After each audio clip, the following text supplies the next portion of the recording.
Tricia again. The last 2 weeks have been really tough. I did the video. It was outrageous, but I needed to get attention to my plight. In New York, if you don't have money, you're screwed. Now, I didn't go into details on the last video because I wanted to be quick. On March the 10th, he served me with a piece of paper that said he was divorcing me for cruel and inhuman behaviour. The only cruel behaviour I've ever done to that man is make him have skim milk in his cappuccino. And I did sneak wheatgrass once into his freshly made vegetable juice. I loved and adored him. So anyway, I get served this. I call up my lawyer. Oh my goodness, isn't this the 30-day eviction notice kicking in? No, she says, don't worry about it. They're negotiating it. If they do, we'll litigate. 30 days later, I'm being evicted. I call up good, honest lawyer, who's actually called David, because this is very David and Goliath, in City Island. He says, hey, he's got to put a complaint in. I asked my lawyer to put a complaint in, but I've got to wait 20 days. In the meantime, this eviction order has kicked in. So, it's basically manipulating the law. So in 2008, I am being thrown out on the street, having done nothing. He's got me about $100,000 in debt. I'm having to pay lawyers. They take a $25,000 retainer.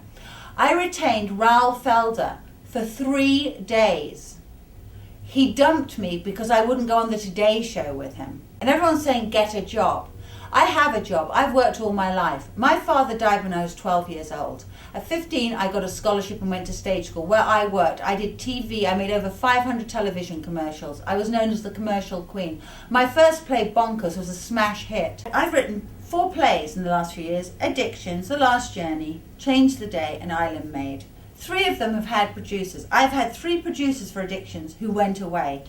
I should have been opening at Westport Country Playhouse on May 17th, next month.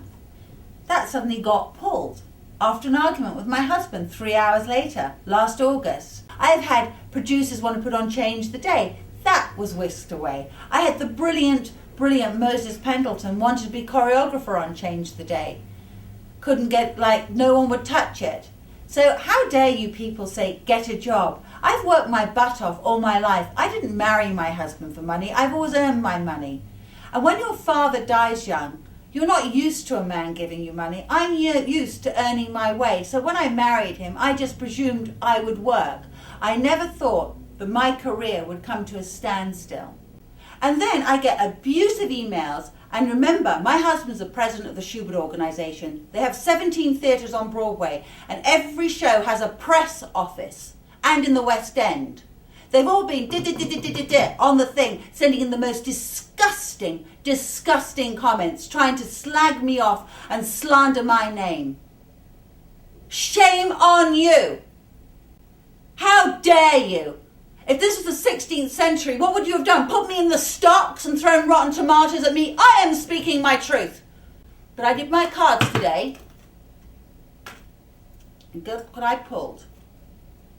Courage. I will continue to speak my truth. On Monday I go to court. My husband still wants to evict me. If he does, I hope you'll all donate and help me buy a tent. And also, in reply to the people that said, why did I marry somebody so old? My father died when I was 12. I have a father complex, okay? You don't have to be Freud to figure it out.